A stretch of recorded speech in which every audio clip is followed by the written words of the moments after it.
Welcome to the first episode of Laredo College Culinary Kitchen. We are in one of the culinary kitchen labs here at the Laredo College South Campus, a part of the Laredo College Culinary Department. We're joined by Chef Alejandro Casillas. Chef, how are you? Pretty good, and yourself?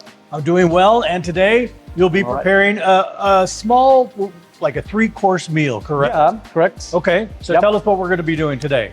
Right, so we're gonna start with the spinach salad. It's gonna be filled with the berries that we see here, along with some feta cheese, some red onion slice, and some sliced almonds. But first, we're gonna have to worry about making the raspberry vinaigrette from scratch. Okay. Okay, so we'll start, we have everything here. What we need, we have the raspberries. These are thawed out raspberries, which is perfectly fine. So you buy these frozen and then you thaw them out? Yes, Okay. correct. You can put it in any recipient, but everything is gonna be made here, right here with everything else. This is red wine vinegar. Okay. We're gonna add it all in. For any type of vinaigrette, the ratio would be, you have to have an acid and a fat. Essentially, it's just a vinegar and oil. Okay. And it's always 3 parts oil to the 1 part vinegar. So if you were to do 1 cup of vinegar to 3 cups of oil, in order for you to make an emulsification of a vinegar or the vinaigrette. Yeah. To this, we already have the raspberries. We already have the red wine vinegar. We're gonna add the shallots. What are shallots? Shallots is part of the onion family. Okay. They're a little bit more or a little bit less pungent than your typical onion. And we're gonna add Dijon mustard. Okay. This is not only gonna give it a little spiciness, but also it's gonna give the emulsification. Emulsification is when 2 liquids that don't usually combine mix together and make a homogeneous sauce or a homogeneous substance. Now you're using spinach for the salad. Does the vinaigrette usually go best with a spinach? No, it can go with any type of lettuce. In this case, we're using spinach because it's a very basic flavor Okay. to the vinaigrette. I'm adding a little more lemon juice to help the red wine vinegar. We're also adding honey, and it's also going to help us stabilize our emulsion, and as well, give us that sweetness that we are looking for. So we're looking for like a balance. If you see all of these ingredients, you may think, oh, it's not going to work, but you'll see in a minute. Well, I noticed you put not too much of the mustard and not too much of the honey. Yeah, no. But do you still get that flavor in there? Or yes, definitely. Since they're the Dijon mustard is very prominent. It's a very strong flavor. It can be overpowering. Okay. So that's why we use very little. And I'm just putting all of these things together right now, and we're ready to mix in with our immersion blender. If you don't have an immersion blender, you can totally do it in your blender. Okay. And we're just gonna hold it here. Go a little slower. We first gonna blend everything together before we add our olive oil over here.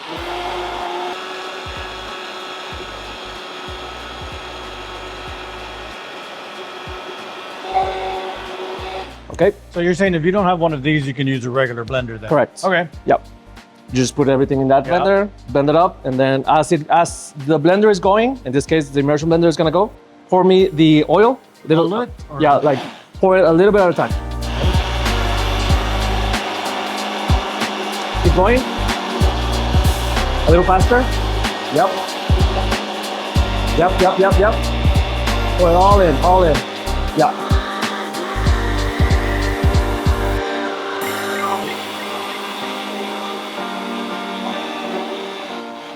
What's the texture going to be? Everything that was in there should have already been... It's very much like a sauce. Okay. Yeah. I'm just letting it finish blending the oil. I'm gonna help it with the blender here. And this is practically ready. We're just gonna season with some black pepper. Okay. And some salt. So the consistency, you're not going to get any pieces of shallot or... Nope. So this should all be smooth exactly. Sauce. Yeah, if anything, maybe some small, the raspberry seeds are very small. Okay. So you shouldn't be able to taste them that much.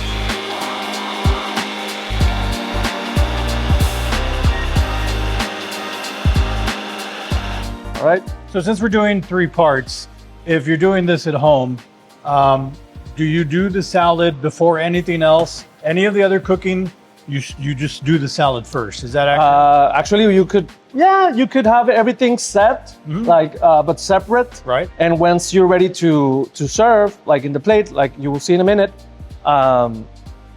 you'll set up everything. You just arrange the berries, arrange the cheese, everything, and put the dressing on the side, typically, so that we don't overdress the whole salad. Okay. And right here, we are free to taste.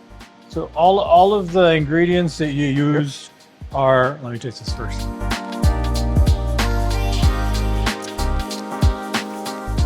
The only thing I get, it's small seeds. But I can taste the raspberry. You can taste, Definitely the taste the Dijon. raspberry. You do actually taste, And it's a little bit acidic. Mm-hmm. It's a little, rich with the olive oil. Yeah. But everything is in there. So this is our, raspberry vinaigrette. And everything you used, all the ingredients, those are all common ingredients, right? Yep. Nothing crazy, things Yep. you can find at the grocery Definitely, store. everything could be bought, at your grocery store. Spinach in the produce department as well. Perfect. Is that fresh spinach? Yep. Or No, it's fresh spinach. I just took out the stems so that it's not as, the stem. It's very, a little bit bitter, a little bit more bitter than the actual spinach, which is more leafy, which is what we're looking for. Yeah. And we're ready to plate. Okay. Okay, and now we have our chilled plate. It can be, any serving plate that Sure. you want to do. In this case, I chose this one, and it should be enough for. Oh, sorry. So that the camera can see. Just pour in all of your leaves, your spinach, arrange it nicely. And this was chilled, you said, right? So Yeah. This is in the refrigerator. Yes, before. exactly. So that it's a little, more fresh. Do you for- plate for the salad right before it's ready to eat? Or when do you plate it and bring it out? Right before it's Okay. ready. As we're ready, this would be the last thing to serve, so that it's the freshest. Gotcha. Yeah.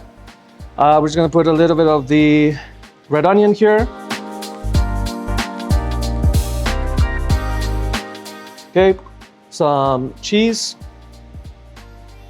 This is feta cheese. You can have goat cheese. You can even have queso fresco, but I feel like the feta cheese, since it comes from goat's milk, it's essentially queso fresco, but from the goat, which is Okay. a little more neutral in flavor. Okay. It's not that rich. Let's add the blueberries. And again, you can use blackberries, you can use blueberries, but I like to use the blueberries. They're very rich in antioxidants and a lot of vitamins. So Essential. some of these toppings are really up to you if you want Yeah. to use them. Or Yes, definitely. I use berries because we did a raspberry I vinaigrette, gotcha. so it will all melt together. It will all make sense once we tried it with everything. Okay, arrange some strawberries here and there. Make it look very nice, very presentable. Oop. All right. Done, done, done. And last but not least, the sliced almonds. This is gonna give us a nice texture. add a little crunch to it. Yeah, a little crunch to it. And you typically serve this like that, and would have a ramekin or a more presentable plate for the raspberry. Okay. And just serve yourself in a plate if you want some raspberry vinaigrette, and that's done. So tell us again what's the name of the salad? It's the spinach berry salad, Spinach berry salad with a raspberry vinaigrette. looks good. And also, this raspberry can be made with any of these: the strawberries, raspberries, even blackberries, blueberries, or a combination of all of them All right. into the raspberries. Now that Chef Casillas has showed us how to prepare the salad, we're going to move on to the main course. Chef, what are we going to be doing for the main course? So now we move on to the entree, which is going to be a mushroom risotto. Okay. But first we have to sort of sear and cook a little bit, pre-cooked our mushrooms here. Before you say anything else, Yeah. what is a risotto? A risotto, it's a rice dish. Typically it's an Italian rice dish. Okay. And the difference from your typical Mexican rice or long grain rice is that this type of rice, which is it's called arborio rice, it's a short grain rice. It takes more liquid than your typical long grain rice, which is typical 2-to-1 ratio, which is that's the long grain. Right. And the short grain would be 4-to-6 to 1. Oh wow. Okay. So it takes up twice or maybe 3 times more liquid than your long grain rice. Okay. So we have to first cook our mushrooms. And you say liquid when you're making regular rice, you can use water, or some people use chicken broth. Exactly. Yep. Definitely could use water, but anytime you add a stock, know that it's gonna absorb that flavor. Any liquid that you put into the rice, it's gonna absorb it. What kind of mushrooms are these? These are just baby Vela mushrooms. Regular mushrooms. You can find it. Any mushrooms you can you want. Mushroom has a lot of vitamin A, a lot of umami flavor, which is a substitute. By the way, this is a vegetarian. This could be a vegetarian dish, or you can add a protein like chicken or shrimp or even beef. Beef and mushroom go along really well. So right here, I'm just tossing and cooking. And you use olive oil, right? Correct. Okay. Olive oil. Don't let it get too dry. It should always be sizzling. Okay. Okay. And typically you want to have a nice big saute pan so that the ingredients get space to move around, to not get jumbled. If it was too small, it would steam instead of saute. So a saute pan, that's the reason we use a saute pan. You need plenty of room to move it around, to have it cook quickly and efficiently. Otherwise, here, if it was sort of like in a narrow pan, it would steam instead of, it would all be jumbled up and all together, and it will not cook as fast, and it would just become sort of mushy. Okay. So it's also for the texture. So these are ready. Oop. Let me just move this around. You're gonna remove them and set them aside then. Yep. We have a bowl here. I'm just gonna remove them. Sorry for the camera. There we go. Okay, we have our mushrooms. We're gonna set them aside, and we're gonna start again. Using the same pan? Yep. Okay. We use the same pan so that it has all of the umami flavor, all of the mushroom flavor that we have. We're gonna build it up, adding our shallots, our white onion or yellow onion, whichever one. Okay, and we're gonna saute until they become fragrant and translucent. You don't want to burn the onions, so you have to keep them moving around. That smells good. Yeah, and they're almost ready because right now it's high heat, so they can be burned really, really quickly. Sure. So you want to have to keep moving them around. As soon as they become very fragrant, they're ready for the next step, which is our garlic. And this almost instantly becomes fragrant as soon as you introduce heat to it. So maybe 10 seconds of keep sauteing, and then we're gonna add our rice. I can really smell that garlic now. Yep. We're gonna add our arborio rice, saute that. So far, you can do this. You'll notice a very similar for those of you that know how to cook, the typical long grain rice, your Mexican rice. This is how you would typically notice the similarities from both the arborio rice and the long grain rice. And then you would add, the tomato and then the liquid, and that's it. You just wait 20 minutes and let it simmer away. But for this, you'll notice the difference in a bit. Risotto isn't the name of the rice. Risotto is the name of the dish, right? Correct. Risotto is the name of the dish. And the rice is what? Arborio. Arborio. Okay. And another note when making a risotto is that your stock or your water or whatever liquid you're going to be using, you want it to be hot.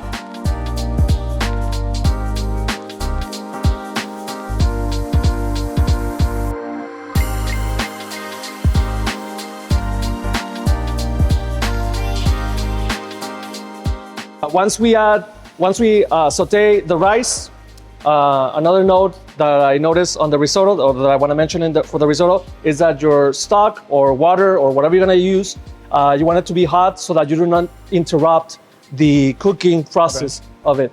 But before we add our stock, I forgot we have our white wine. The white wine has a lot of acid and obviously also flavor, but the acid will interact with the starch that it contains, and it will make it seep out of the grain of the rice. Okay. A little more quicker. Oh, I think the heat. Okay, heat is up, and it should evaporate within 30 seconds, maybe a minute. As soon as you see the wine evaporate, you can start adding the stock. What are you using for the stock? That's vegetable stock. Vegetable stock? Yeah. Okay. And here we just want to keep it moving. Keep it moving, keep it moving. You see those little bits, those little brown bits? Yeah. Those are the mushrooms that we just deglaze. Deglaze means remove the brown bits from the bottom of the, at the bottom of the pan after you sauteed the mushrooms. Exactly. That's called deglazing, so that we can get all of that flavor into our dish. Okay. So right here, I'm gonna now add my stock. You can add a little bit at a time. What's the ratio? 4. I always use 4 to 6 cups, or 4 to 6 times more than the rice. Okay. This particular rice, I think I had 1 cup of rice, so it would be 6 cups, 4 to 6 cups of stock. Okay. Now, if you're using water, does it matter? Do you need to use more water if it's water, or No. the same whether it's the same. No matter what liquid you use, it's going to be the same ratio. I'm going to pour it a little bit more without the ladle. Because yes, on this particular one, you have to occasionally stir it. At this point, like if it was a long grain rice, you would just add all of the liquid, cover it, and let it simmer away for 20 minutes until it's done. For this rice or for this dish, you don't cover it. We don't cover it, and we're gonna keep moving it around occasionally so that the starch is already being released. And the more liquid you add, the more starch it's gonna release. Okay. So that starch can get stuck at the bottom of the pot. We don't want that. We want it to be moving around. So you occasionally, stir it, and you just keep adding the stock until it's done. Is that a high heat or is that medium? Yeah, no, high heat. High heat. Okay. You wanna, if you want to not move it so much, just lower the heat so that it's not as invasive. But the higher it is, the likelier that it's gonna stick to the bottom. Exactly. So if you wanna do it faster, it usually takes around 20 minutes to get it done. So we just occasionally just sort of scrape scrape the bottom of the pan, so that we can get it all in, get all the starch out of it. So then after the 20 minutes are done, you can notice that the rice, it's more fluffy. Okay. It's practically done. And if you don't know, it's always good practice to taste it. Get a spoon and taste it. Oop. Get a little grain and just try to bite into it, see if it's al dente. It's flavored right now. Al dente means it has a bite to it. It's not mushing. It's not like you can actually bite it. Right. And it has a give, So that's al dente, right? It tasted like right here, right? So that's al dente. Right. I don't typically season until the end, which is right now, which is what we're gonna do. So now we just build the flavor. Now that the rice is cooked. And here we're gonna add a lot of, Parmesan cheese. That's Parmesan? Yep. Okay. Maybe not a lot. We're gonna add our mushrooms that we already sauteed. Okay. So that turns it into a mushroom risotto. Otherwise, it would just be, like a vegetable risotto. Oh, and you can also add some protein if you'd like. You can exactly. add chicken or beef or shrimp. Diced chicken. We can have, the diced beef, whatever protein you have, or have it on the side. Just finish this and put it on top of everything of your dish. We're gonna add some butter. This is gonna give it the richness. that we're looking for. Is that salted butter or unsalted? Unsalted butter. Unsalted. Yes. Why do you use unsalted? So that I know, because I don't know how much salt the butter would have, and I could very easily oversalt things. Okay. And so it's just so that it gives me the control to flavor and to season what I'm making. Wow, that looks good. Yep. So you see that it turns the cheese with our butter. It sort of turns more creamy. This is now a risotto, and if it becomes too creamy, we're gonna add a little bit of the hot stock just to give it the consistency that we're looking for, and finish melting the cheese. So what should the consistency be? You don't want it to be creamy, you said, so then you're looking for what? Not too soupy, not too dry. Okay. You'll see in a minute. But because you added the cheese, it got real creamy. Right? Yeah, real creamy. It can get really stringy, so you just have to keep moving it. And like I said, the liquid will help melt. The hot liquid will help melt the cheese. Okay. So if you notice, as I do this, you notice how the rice sort of falls back a little bit, or the sauce. You see that little sauce? That's the starch. So that's what we want to see. But we want to it comes back together slowly. Okay. If it was too soupy, you will see all of the liquid already. If it was too dry, it wouldn't do that. You know what I mean? So that's how you know it's ready. The longer you keep it on the heat, the drier it's going to get. Right? Yeah, exactly. The longer you keep it in the heat, and also as it gets cold, it will become more dry. It will dry up. So I'm just adding a little bit of more butter to make it rich, and it's still not seasoned. So this is where we add our black pepper, some kosher salt, and it's always, to your liking. What's the difference between kosher salt and regular salt? The kosher salt, it's the same thing. It's just more coarse. Okay. And the iodized salt or table salt, it immediately salts things.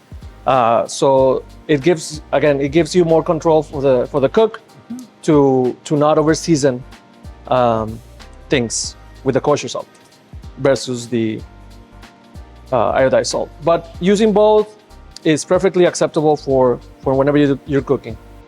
It's just how quickly you want to salt things, how quickly you want to season. So this is ready. I'm gonna turn it off, or I already turned it off. So now we're gonna just taste our risotto, just the rice. Taste the rice and see how we like it. Oh man, that's good, and that cheese really comes through. Yep. I think we're missing maybe a little bit more pepper. What do you think? I'm good without the pepper, but just a tiny bit, just a tiny bit, just to help the mushroom come out. Okay, and this is our mushroom risotto. You see how it falls? It falls neatly. It's not dry. If it was too dry, it would stick to the spoon. That's really If it was too liquid, it will fall off immediately. All right, now it's time for my favorite part of this whole process, the dessert. Yes. Chef Casillas, what are we doing for dessert? So I decided to make a cheesecake. Okay, and we're gonna fill it with a berry compote. You'll see in a minute why, but let's first start with the cheesecake, and we have to first do the crust. Okay. So right here I have graham crackers already pulverized. I'm gonna add some 2 tablespoons of sugar to that, and some melted butter. This is also 2 tablespoons of melted butter. Right, so those are regular graham crackers, and then you just pulverize them. Yes. You put them in a blender or chopper? You can put it in a blender, or if you have a food processor, even better. And here, I have to. You can do it with your hand or with that same spatula.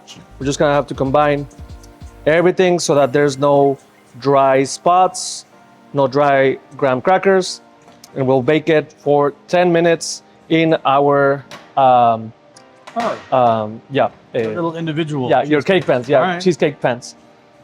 Okay, so I just have to feel. It should feel the consistency like wet sand. So if you make a fist with, it should hold this shape, sort of. Okay, so that's sort of like the wet sand consistency that we're looking for. Just make sure that there's no dry spots.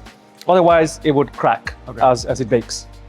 So here, I have my prepared sheet pans. These are non-stick already, so make sure that it doesn't stick to it. Just put a cake pan or PAM or cooking spray on the bottom or all over. These are non-stick. So. Correct. So I'm just gonna start placing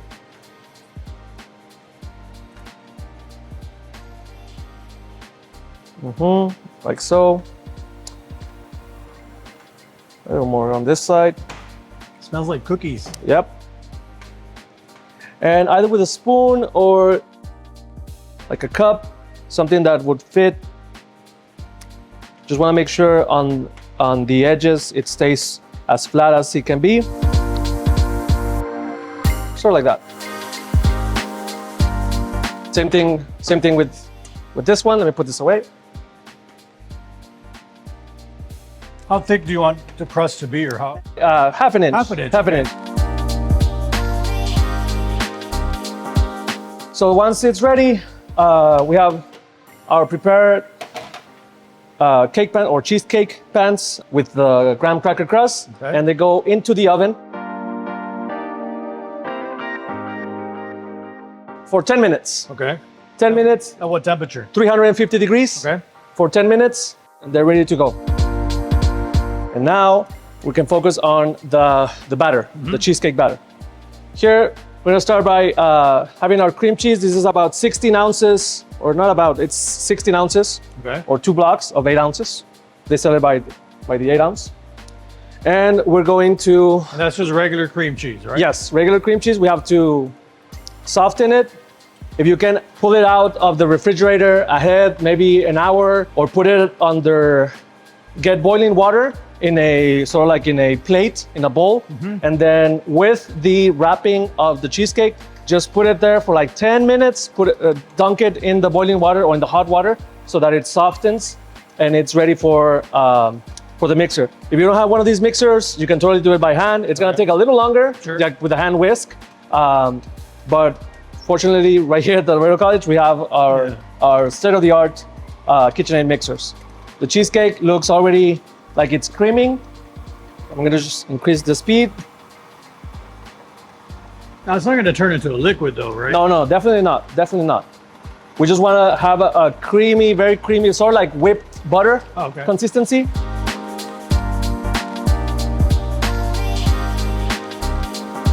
And I could see how that would take longer if you have to do that by hand. Yes, exactly. So thankfully, little by little, you can increase the speed so that the cream finishes, especially on the sides here, it finishes combining and creaming homogeneously. Okay, to that, I'm gonna lower actually I'm gonna turn it off, lower the bowl, and I'm gonna add my sugar. How much sugar is that? It's about 1.5 cups of sugar.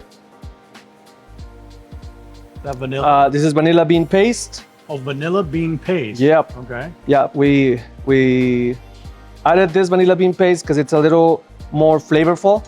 It adds a lot more flavor because it has the beans of the vanilla. So it goes in. So it's a little thicker than regular vanilla extract. Yes, it's very much so. And now we combine it again with the sugar, with the cream cheese. Right now, I'm gonna go full speed, and then I'm gonna turn it off to help the sides with my spatula. I think I have another spatula right here. Okay, I'm gonna turn it off. I love cheesecake. Yep, it's very decadent, very, very rich in, because of the cream cheese. Yeah. And even more so if you bake it than non-baking. Because I know that there's no baked cheesecake, which is fine. Yeah, just chill it. Right? But in this case, you're gonna bake it. Yep, we're gonna bake it. I already helped the sides here, and I'm just gonna turn it back on medium-high speed. And we're ready to add our lemon juice. The lemon juice, again, as acid, and it just wants to balance out the fattiness of the cream cheese. Okay. So it's just a little bit so that it balances that out. And it also gives it that body, that creaminess. It should be runny. And not just the lemon juice, but also the sour cream. It's gonna give it that body and that acid that we want. I'm gonna add that in.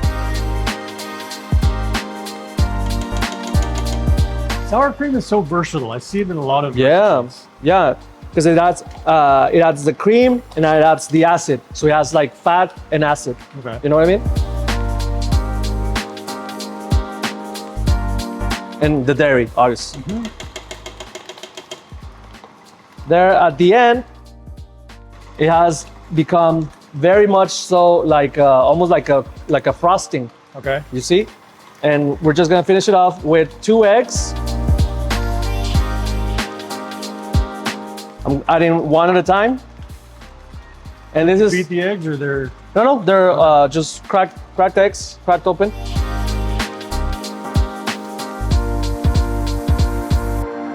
And again, it's just to give it that that body, that consistency that we're looking for. So much more different than just the cheesecake. Exactly. alone.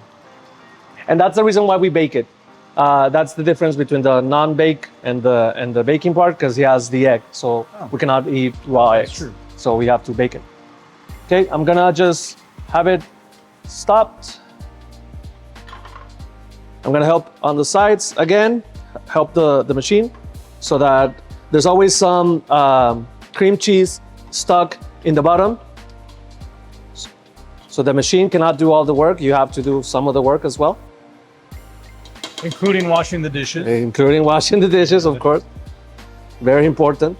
I would say one of the most important jobs of the kitchen, of any food establishment. The sink. And that's, as you're using these things, you've got to wash them immediately after. Yep. Okay, so the last, I'm gonna go all the way so that it finishes off combining the chunks or lumps of cream cheese in the batter. And typically, you won't see people adding salt to it. But I like to add a little salt so that I can make those flavors, the vanilla, pop a little bit. Maybe like 2 pinches, which is sort of like 1/8 of a teaspoon. Okay. Not even 1/4 of a teaspoon. Just to make everything pop. And I use iodized salt. If I use kosher salt, it's gonna take longer to, it's probably not gonna salt everything. Okay. So I use table salt or iodized salt to season our batter, just slightly. Okay, and now we see that it's ready to be poured.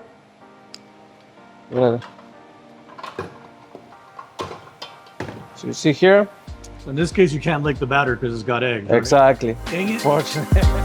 Now these are the graham cracker crusts that you put in the oven for 10 minutes. They're ready to go now. They're ready to go. Okay. And we have our batter here already chilled and creamy, and we're just gonna pour it. The difference is this, I put this parchment paper on top of it because sometimes it rises over the pan here. Okay. So on this one, I would put a little bit less, but it works just the same. Like it won't get stuck to the sides here.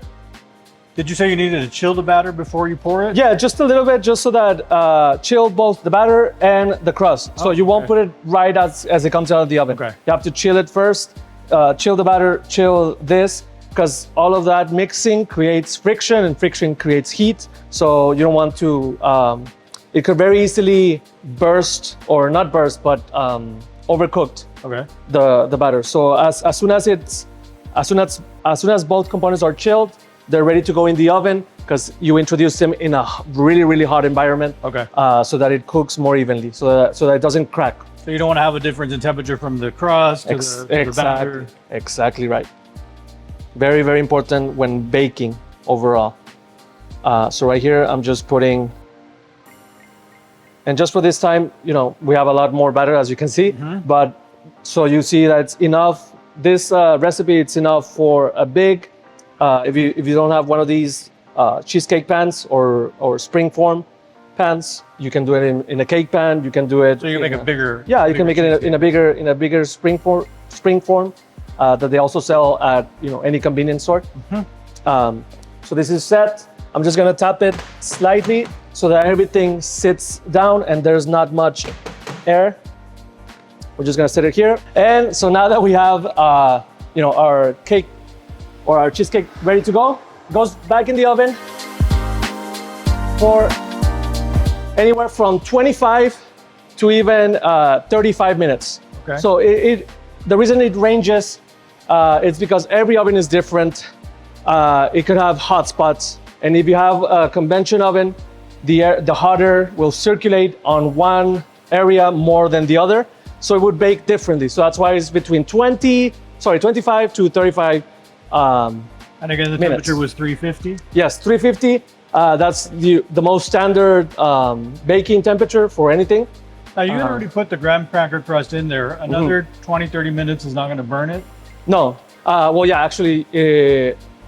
Once it has the you had batter. already put it in No. there. Okay. No, yeah, no, because it's only baking the cheesecake. Gotcha. Okay. Yeah, and the cheesecake is actually covering it. So the hot air will cook only the crust at first, and once you chill it, it stops that process, and so it becomes sort of melts together with the cheesecake as you put the batter in the oven. You mentioned the cheesecake would be in the oven for 20 to 30 minutes. Yep. How do you know when to take it out? As soon as you see that it has been jiggling on top, but it's sort of not too jiggly, it's just in the center. Okay. If it's set on the sides and once it's chill, you would definitely notice. Okay. So it would sunken. It would look more poofy, but as soon as it gets chilled, it will sink in the center. But that's how you know It's ready. it's ready to go. Okay. So right here we have some fresh berries and some berry compote. Essentially, it's just a jam that we did here. And we're just gonna place it on top. This is gonna again have some sweetness, tartness, and acidness to the creaminess of the cheesecake. And we're just gonna assemble it with some berries here. So you just combine the two for the compote. Correct. And then just making some little arrangements, make it look pretty or presentable.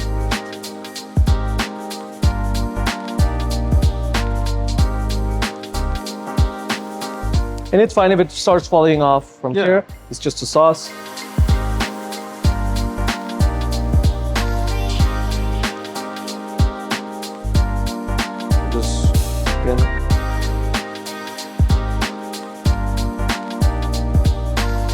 Just fill it up with berries because it's sort of like a for two person, and this is already in the plate, and this is our cheesecake.